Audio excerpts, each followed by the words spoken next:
Girl, this runway was a fugly mess.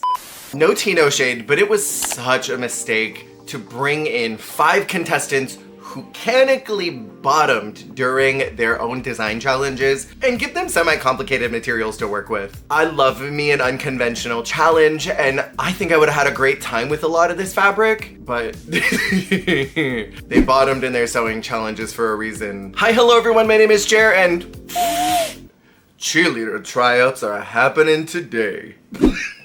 I'm so sorry. That was awful. I should not have done that.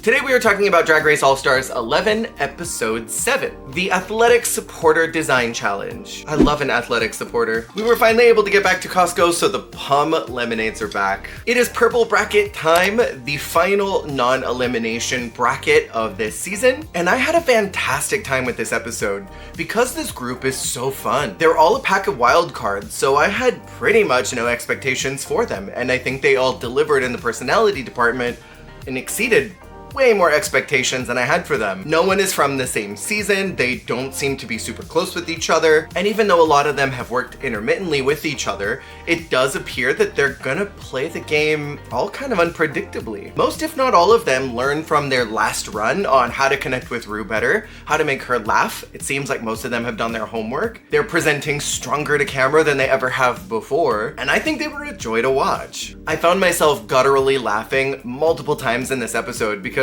many of them seem quite disarmed to be around a group of people that they don't really know that well. In other brackets, when there's tight relationships, what we'll see is people kind of toss up walls to other people in the room. They're not really interested in building relationships with non-friends because they already have someone in the room that's established. They can key with them to the side and drop their guard down.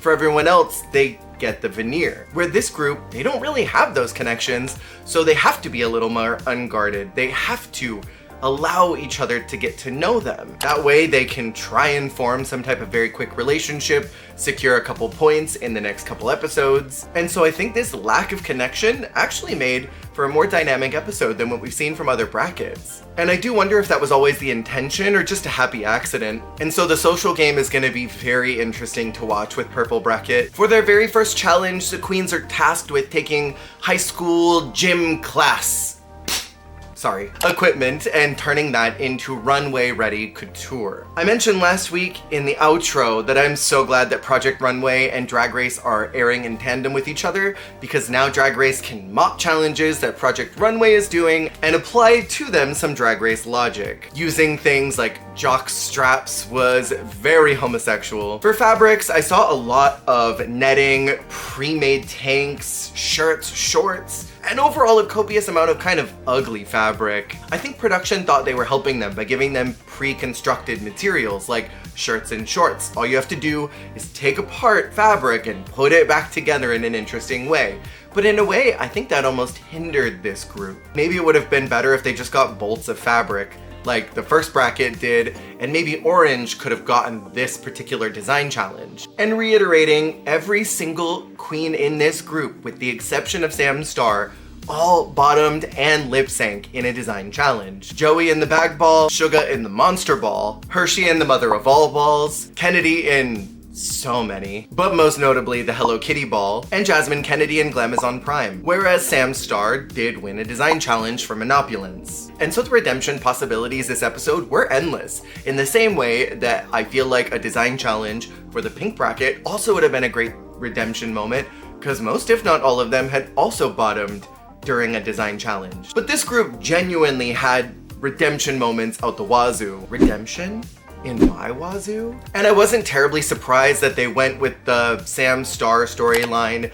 You already did well in the design challenge once, we like your aesthetic, so we're gonna reward you a second time to double down that we made the right call the first time. However, I do think there were better stories to tell with other contestants. So let's get into the rankings, and before y'all start acting crazy in these comments, just know that my points are cumulative. That scorecard will be available for free on Patreon if you want to go check that out.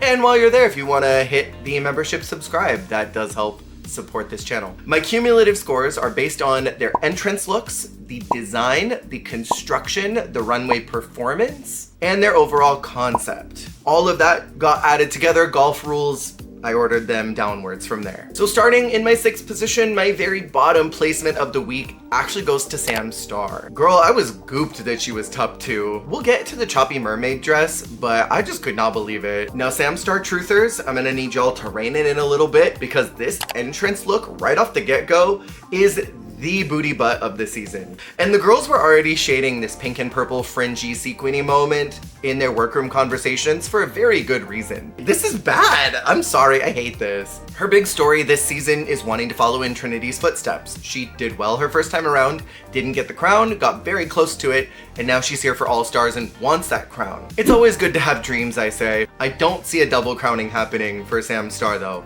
Sam mentioned during walkthroughs that she felt like she was holding back a little bit during season 17, something I personally didn't see, but that was her experience, and so she's committed to revealing more of herself this time around, not holding back, making big swings, which is kind of what the story that Dawn came into the first bracket with. I will say, Sam was so real for sniffing that jockstrap as soon as she picked it up. The freaks always find a way to reveal themselves, and I say that affectionately as a jockstrap enjoyer, jockstrap wearer, so freak is said with affection. Game recognizes game. Love that for her. For Sam's runway look, she is presenting some familiar looking couture. I'm always impressed by a mermaid shaped gown. I think they're very pretty, but I wasn't enchanted fiercely by this one, I'm sorry. And I think it doesn't really help that we already saw a fabulous mermaid dress earlier this season from a Curious Sea Davenport in what was probably one of the best mermaid gowns that's ever hit Drag Race. I do applaud Sam for sticking to her aesthetic of pageantry and such, but I personally have a copious amount of problems with the execution of this look. It is the epitome of that meme, girl, I just made some bull. There are so many different pieces going on here and none of them are harmonious to me. I said for me. A black corset and a mermaid skirt in contrasting materials with some deflated balls is not making me go, yes, Stevie, work, Stevie! And the look is bulky and heavy. Call me a hater literally all day long if you want. This look is low-key a mess and it's a soft chop. I was gagged that she was in the top, showing shoulders like a slut. In my 5th position is Kennedy Davenport. My tea is, this is Kennedy's 4th time competing, no matter how many times the show wants to try to gaslight us that she's been here. This is her 4th time. And I truly think that Kennedy's best run was in All Stars 3. It's where she showed the most amount of growth, her runway package was great, her presentation in challenges was next level, and then I think it was a little familiar when she went to Canada versus the world, and I don't think that she elevated as much as she could have. So this time around, I'm kind of looking at her with fresh eyes. You've got a lot to live up to from your previous run, and now you get to just kind of go upwards since Canada versus the world wasn't really her best showing. And I want to see her serve and slay Not a Soaking Clock because this is her 4th try over 100+ girls who have never gotten a call to be here. That being said, this entrance look is definitely my least favorite Kennedy entrance look of all so far. And I think generally this is the problem with a quick appearance after a short turnaround. Unless you pull a Georges and fully glam up, I think it's hard to make a bold impression. And I don't know, maybe there are others out there who think that Kennedy really worked it out this week. I'm not really seeing much growth that I didn't already see on Canada versus the world. That was kind of the problem I had with Silky too. And some nude illusion screen printed glam gownetry just isn't giving it to me for your 4th appearance. I don't want to gatekeep drag, but I mean, your 4th entrance look should be crazy. Is this crazy? I love that entrance look hair though.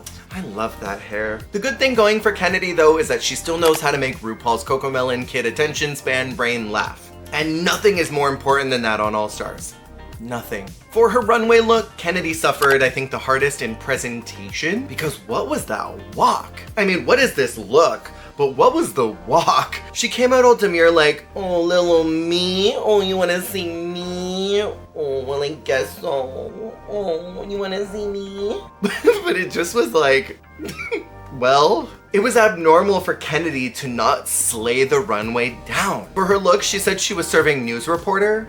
I also didn't realize that fish was coming back into the Drag Race lexicon. I thought that got abolished years ago. But sure, this is news reporter at the IKEA plush section. Yellow and blue paired together in this specific saturation are so specifically the Swedish flag. My American brain immediately recalls to IKEA, and it's hard for me to see literally anything else. I hate how matte the look is, and while I understand there probably wasn't time to put any rhinestones on it, I wish there was sparkle, something sparkly on it. And that gray skirt is so confusing with the rest of the look. Compliment sandwich time though. I do enjoy the incorporation of the belts on this look. I think that's pretty dope, and I like the side swept hair. I sometimes find myself asking when I dislike a look on Drag Race, based on either construction or design, I ask the question, where is this going? What is this person doing? Are they going to the mall? Are they gonna go get trade at a house in drag at 2 in the morning? Are they doing brunch? What's the story here? What's the explanation? Yeah, this hobbled story together of being a news reporter, it's just not giving. The look is such a chop to me, I'm sorry. In my 4th position is Hershey Lorette. She was a little bit higher in quite a few of my scores, and it kind of just came down to really minuscule points. Her highest score for me was in her entrance look, which is sick. What is black, white, and red all over?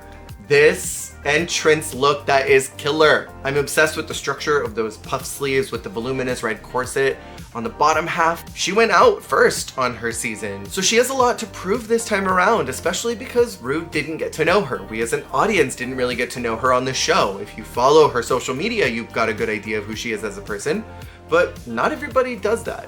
There are so many queens, most fans really only follow these days whoever makes top 4. And thank God for this elimination format, because in this episode, if it was a regular, Hershey would have been first out. She mentioned later on in the episode that she's looking out for herself and Joey in particular, because they are the early outs of their season, and she wants them to get an opportunity to go far in the competition. She just hasn't had the time on screen to approach Joey and ask, hey, are you interested in being the early out alliance? I think it's an interesting strategy. I don't know how well it will affect either one of them, because I don't foresee either one of them winning challenges particularly. We'll see. So if they're just exchanging points among each other, they'll get to maybe 3. It prevents others from gaining points, but it doesn't really help them break into the next level. For her runway, Hershey said she was serving a baseball player.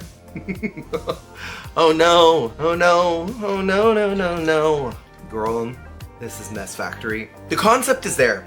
The presentation is sickening. I love her confidence, and there's that phrase, sell the garment, and I think she's doing that. But let's be real, these are shorts that are pulled right out of whatever bin it was fished from, put on with no transformation at all. Maybe there was a light bit of tailoring, maybe. There's a corset with netting poorly applied to it, and it's all a bit flat in its presentation. I think the colors are nice, and I think that was a good choice. It's very sporty, it's very athletic, but it's just ugly. And it's unfortunate because her personality is so off the chain. She's bright and warm, where the first time she seemed nervous and hesitant to connect with the camera. And this look was not a great way to get her feet going in a positive direction for the first episode and secure a placement in the top. In my 3rd position is RuPaul's Drag Race's very first openly gay contestant, Joey J. Her entrance look is referencing her original season 13 look, giving us this red feathered dance costume,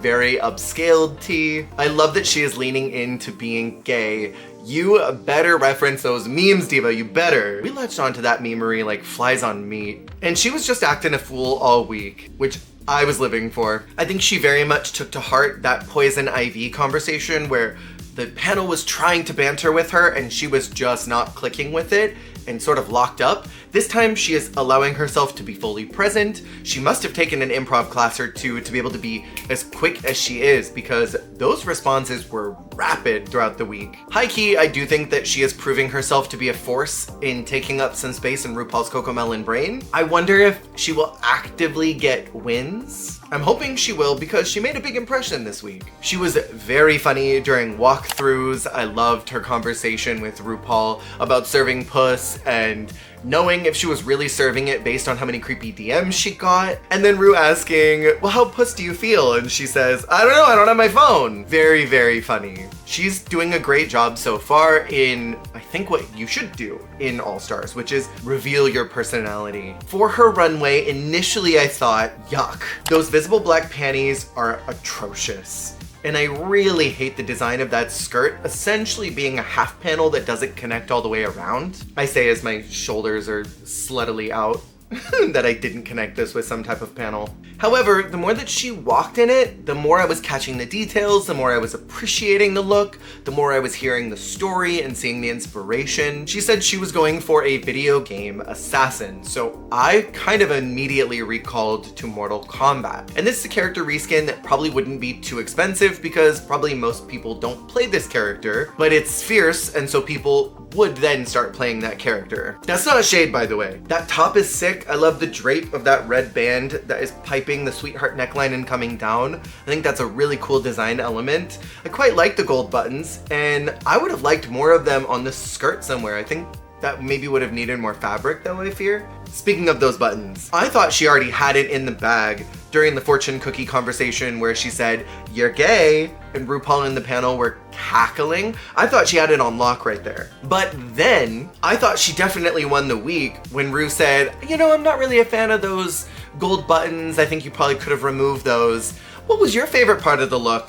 And Joey immediately retorts, "The gold buttons." Oh, I cackled. My partner came out of the bathroom to come and find out what the sound was that I made. I saw him pop out because I like wheezed and clapped. This look is a slay. It's so good. I think that she probably could have won purely because she made an impression on Ru. However, I do think there were better looks than what she presented. In my second position this week is Jasmine Kennedy, the mouth almighty. For monetization purposes, I am not going to include her entrance look because that's a lot of nudity, but it is very slay to walk on the main stage practically naked. She's just a silly little goofy goober who doesn't take herself too seriously, and I think that's important on All Stars and in Drag Race in general. And I think that Jasmine is a key. She is unbothered, she is here to have a good time, she's here to speak her mind, and I thought it was interesting that during walkthroughs, Ru tried to temper that a little bit with her and say, well, how are you gonna get points from the others if you are constantly making enemies? The producer of the show generally encourages mess. They don't often try to stop it before it happens. But I do appreciate that Ru was trying to give her some advice that if she wants a sisterly hand down the road, she's gonna have to play nice with some of these girls. Being a fire starter may not be in Jasmine's best interest this time around. On the runway, Jasmine has this sickening ombre-affected skirt that I personally loved. The top is super interesting. I enjoy the bra pleating. I think that's cool. The hair is gorgeous, so on a styling level, this meets all the briefs for me. This is a great example of how styling can totally elevate your look even higher than what it is. It's easily the best look of the night, in my opinion, from a visual standpoint. I don't have a lot of notes. It's max slay for me. Overall, it's very strong. She's only not in my number one because I found her entrance look to be a little mid, even if it was beautiful, hot, fly, and sexy. And then in my very first position, the top dog of the week for me was Sugar Cane. Honey, honey, honey, honey, honey. She looks good as hell in this entrance look. Did she rhinestone those tights? She says that she is here to prove that she is the star she believed she was in season 11. And can I say, I think she's already proving that. This entrance look is killer. I am obsessed with her presence. And also, out of drag, DILF alert. I was a little frustrated because they majorly Frankensteined her entire package. They took critiques from the improv challenge where she was paired up with Silky, you were paired up with this crazy one, and layered that over visuals from her being in the bottom during the magic challenge that she should not have been in the bottom for because she was a part of the winning group. I will go to my grave talking about how Sugar Cane was criminally robbed twice in that season. First in the Snatch Game where she should have won, and the second time where she was in the magic show at the bottom and should not have been. Don't even get me started, get my pocketbook. And so taking those deliberations and layering it on top of something else was some complete freeze-dried bull.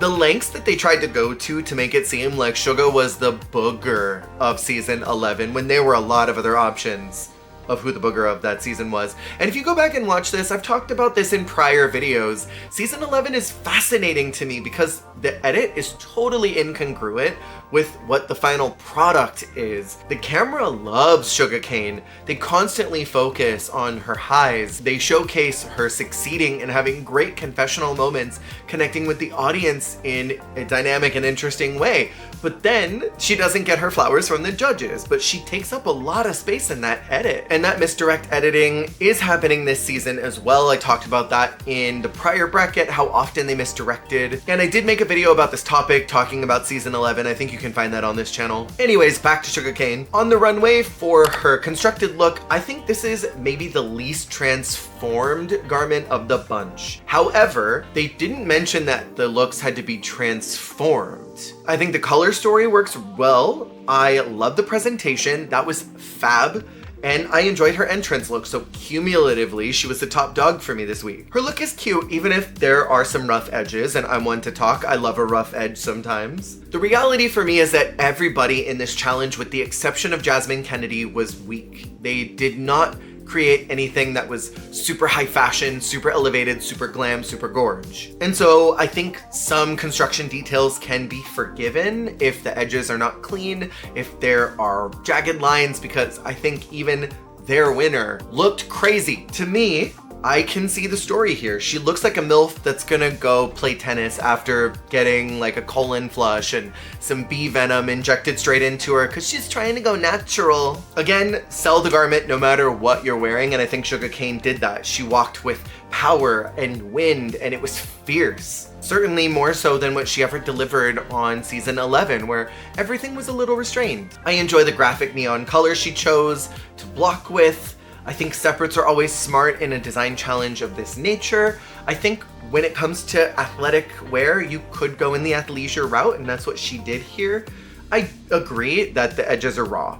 They could have had a finishing touch, maybe a piping or a trim or something just to seal off the ends. But overall, I'm not mad at the look, even if it lacks transformation from what originally existed. It's styled and designed well enough on a runway where a lot of the queens, sorry for the pun, dropped the ball. I am not obsessed with the gladiator style boot shoes. That is a bit of a styling miss for me, but overall, I think this look is very cute. Definitely a slay. Rue calls Jasmine and Sam as the top two of the week. I agree with Jasmine, I don't agree with Sam. It's tough because not only did we already see a good mermaid gown earlier this season, but Sam also had a very familiar silhouette, something that was sporty in her original season, and I think I preferred that one to this. And yeah, this was made here in the workroom, so there are details that will inevitably have to be forgiven, but it was just bulky and not that good to me. The two of them have to lip sync to the song If You Were a Woman and I Was a Man. Here's my thing. I never know if I'm being too sensitive and if I'm reading into things maybe too much. In this song, is that maybe a little bit insensitive to the trans female contestant whose entire big storyline on their original season was them coming out in a super emotional, untucked moment? I'm just asking because it made me feel funny, but I don't want to be hypervigilant and getting upset over something that the contestant doesn't actually have any problems with, or that trans folks that are in this chat right now don't really care either way about. It's just drag, it's not that serious, but of all the lip sync songs, I don't know, maybe there were other choices. Maybe a song that is sporty. In this lip sync, Jasmine mopped the floor with Sam, and I'm very confused by the comments online that are saying that Sam beat Jasmine because Sam was barely featured in the edit. Her time on screen is very limited, and the times where they linger on her, Sam is just sort of like bopping.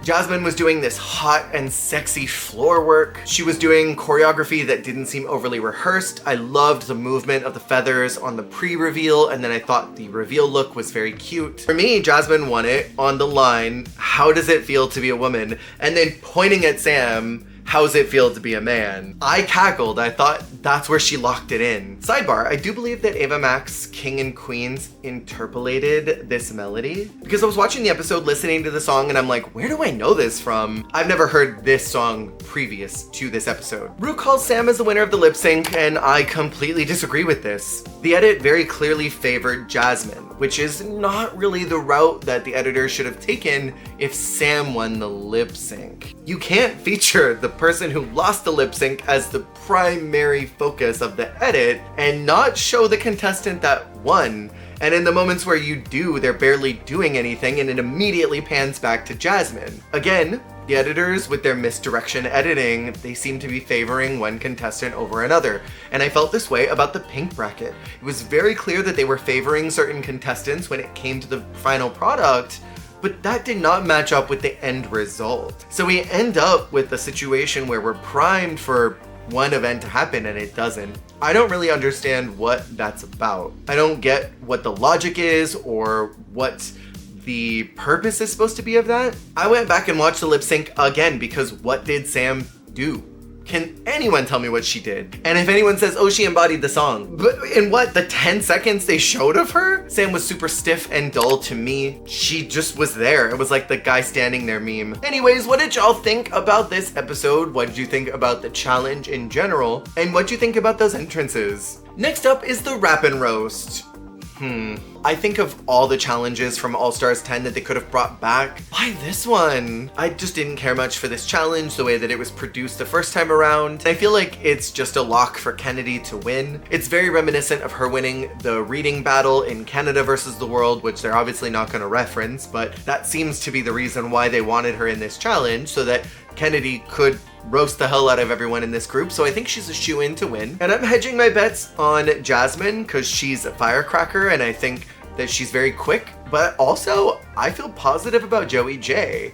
I feel like with how quick-witted she's been this season, she could do well here. But we will see what happens. Let me know your thoughts in the comments below. Make sure to subscribe if you haven't already, and I will see y'all on the flip.